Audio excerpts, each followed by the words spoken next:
Backstreet Boys. They took over the world in the 1990s and now they're back. Members AJ McLean, Kevin Richardson, and Brian Littrell came in to discuss their new single and album and U.S. tour. They also talked to me about their journey through the highs and lows of stardom, and most of all, their love for music. If there was Twitter and Facebook and YouTube and all this stuff back then, I think all of our lives would have been a little bit different.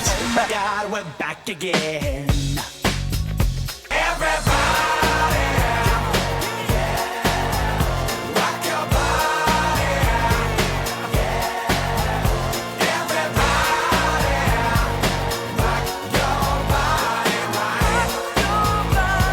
Backstreet's back, all right. I always ask everybody, how long did it take you to become an overnight success? And it's because it didn't happen overnight, right? You performed at SeaWorld, you performed at schools, you performed at malls. You performed in used car lot, parking lots, and pet stores. stores. Oh yeah, Restaurants, elevators, paid our stairwells. If somebody opened a cardboard box, we would be there to perform. Now, It's like, isn't that really what the music industry is like now? Like, you really have to do a lot online and really work before you can just be discovered. Like back in the day, there were groups that were just discovered when the label walked in the door. I think the internet gives easier you now. that format, instant. that connection Yeah. to create content online, and you can have millions of people see it within a matter of one day. Yeah. Why Minutes. wasn't it instant for you guys? Well, we didn't have the internet. Yeah, Number you one. didn't have Well, social that media. and there was also the genre of music that was really popular at the time that we broke in Europe first. Here in the U.S. was like grunge, hip hop. There was no Gangster There was no rap. path really for us. If you weren't Kurt Cobain or Snoop Dogg or Dre, Right. like there was nothing in between You know, at that time. And when I was reading about you, it really struck me that John Cougar Mellencamp actually threatened to leave Mercury Records if a boy band was signed. So there was really some we resistance heard that. to some extent. We were actually, yes, the A&R guy that kind of came out and saw us performing on the road. We were doing school tours at the time, touring all over the country in a van, performing at schools at like 8, 9 a.m. in the morning. This is 94? Elementary schools, 93, 94? elementary 93, schools, 94. junior highs, and high schools. And then our management sent a videotape to different record labels, and a guy from Mercury Records at the time is where he was working, came out to see us, saw the reaction, and we signed kind of a development deal with Mercury, but then they decided not to take us, maybe because John Cougar, possibly. Maybe because John said, hey. But then that A&R rep took us to Jive Records. They signed us, and 20 years later, here we are. What strikes me is really fascinating, though, is that there are a lot of people out there that become these huge pop stars, and then when they hit a certain level of commercial success, people say, oh man, he can't sing, he's not talented. They say it about Justin Bieber, which is a very talented guy in my eyes. Yeah. Why does that happen? I think maybe you're a victim of your own success. You're so popular that people just maybe get tired of looking at you, tired of hearing about you for a little while. Sometimes you need to go hide somewhere. Kind of like, I like what Sade does. You know, she'll drop an album every 6 to 8 years. And then she Comes out and just kills it. It's like #1 on the charts every time. But you can't really do that. Well, you guys can because you're a legendary act, but for a group that's trying to stay hot in social media now, you have to always be in everybody's But face. see, that's it's a music cycle too, because everything happens so fast now. Especially and that's the thing. now. It's like Especially now with social media, like they want you to come out, they want you to blow up, they want you to get to the top, and then it's on to the next thing. Right. I mean, that's just the way I think it is. the masses, I think the attention span of the consumer and of the masses super and of fast. us are a lot quicker. And you need to. We want new content because everything's instant access now. Your iPad, your whatever, your mobile device, whatever, your laptop. You can see new content every day. It's so quick and so accessible now. And I think that's why now you have to keep turning out content. And when we started, we had to shake hands. we had to go to these places. We had to meet these people. We had to Face to sing face. for them. Face to face. You know, it wasn't like, oh, I'll shoot you an email. Because you couldn't know, or- personalize it yeah. over the computer. Yeah, The that's internet right. wasn't It didn't- even it didn't exist, happening you know, it when didn't we exist. started out. What don't people see? Because we talked about how people underestimate talent. What is the hardest part about getting up there and singing in front of millions of people every year, doing all the choreography? I mean, is it as easy as you guys make it look? I mean, obviously, difficult. over the last 20 years, we may not retain things as good as we used to, whether it's a dance move or Might it's a forget a vocal lyric. part. You might forget a lyric Might or forget a forget your lyric. harmony, but, you know, it's embedded in us. So once we start doing the moves and going through the actual motions, it all comes back to us. Like, we're going back on this tour to some dance moves that we haven't done in 15 years. And thank God for that social media aspect, because thank God for YouTube.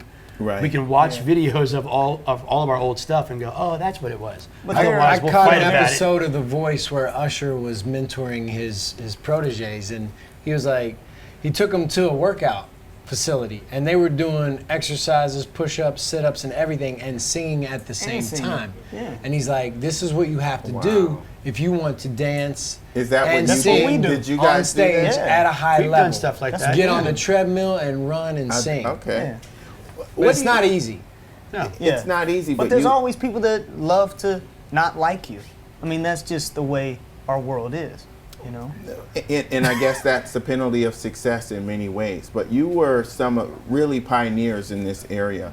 What do you think of Justin Bieber, for instance? I think he's talented. He's I think he's very the kid. talented. Yeah, I mean, You know? Do these young people, for instance, like the Demi Lovato's and the Justin Biebers, when they meet you, they must know you, right? Yeah, we saw Yeah. Justin at behind At the backstage at the AMAs? American Music Awards. Did they ever ask for your advice?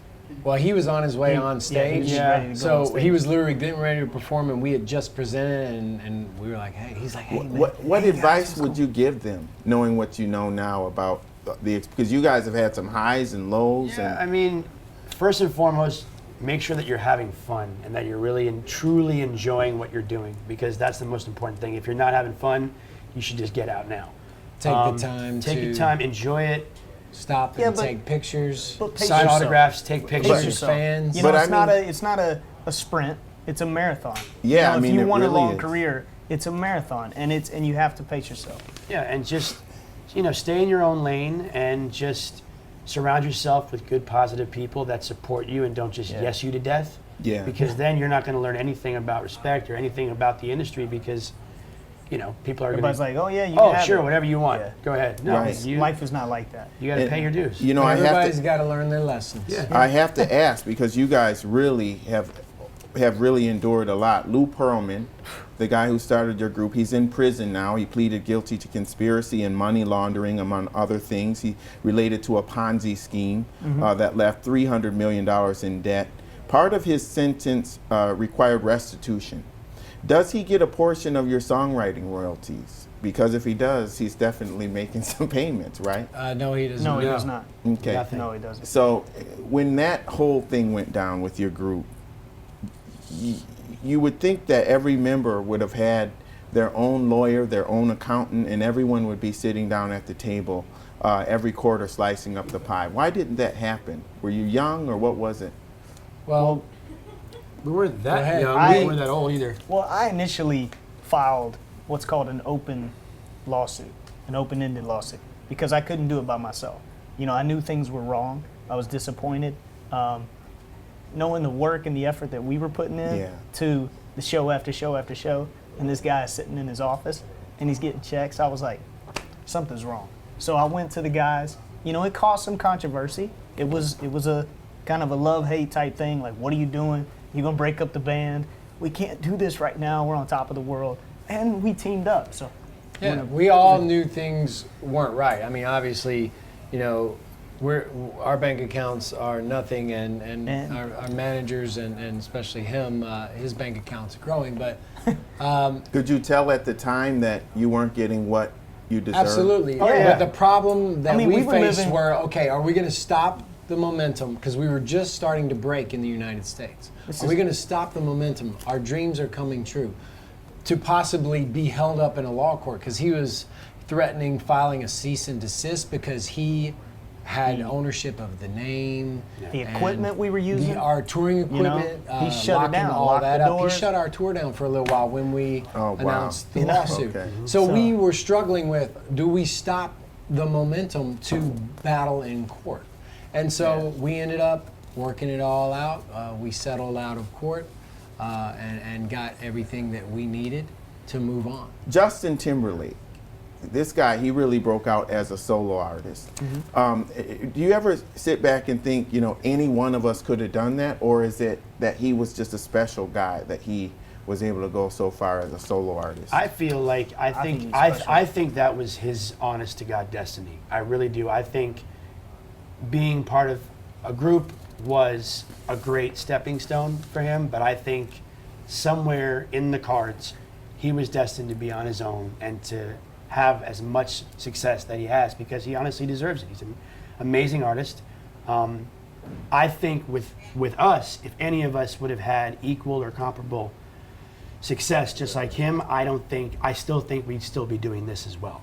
Right. I think that's just the kind of bond that we And you have. seem to, everybody gets along. And Yeah, I it's a mean, good we've thing. all gone out there and kind of got our feet wet. I mean, obviously none of us have had that type of solo success, but we have had success as solo artists here and there. And always yet say- this is what's most important to us. I always say Backstreet Boys are larger than the sum of their parts. Yeah. Because all 5 of us together are obviously larger than Life. one individual. Larger than life. Larger than life. Sorry. I never Plug it. thought that I would see the day where groups like the Backstreet Boys were like considered an oldies act by the young kids. but I think it's different. It's different. It's not like you guys are like Chubby Checker or Frankie Valli, how we looked at them. Like the Yeah. kids today must Yeah. look at you and say, yeah, these guys are cool, right? I mean, they know your music. You got Well, it's some- interesting how a career cycle and you ride the wave up and down, and you just keep trying to make good music, do good work, and hopefully people appreciate it. And it seems like now, I don't know, with the way things are happening, the movie we were just in, the What was positive the response movie that with, we're getting, Seth Seth Rogen. Rogen. You're- Shane that's Baruchel. one of the This is funniest the parts. end. Yeah. Everybody's talking about how funny that was. Yeah. Yeah. We were at lunch yesterday, and these young kids, these dudes, they were 15, 16 years old.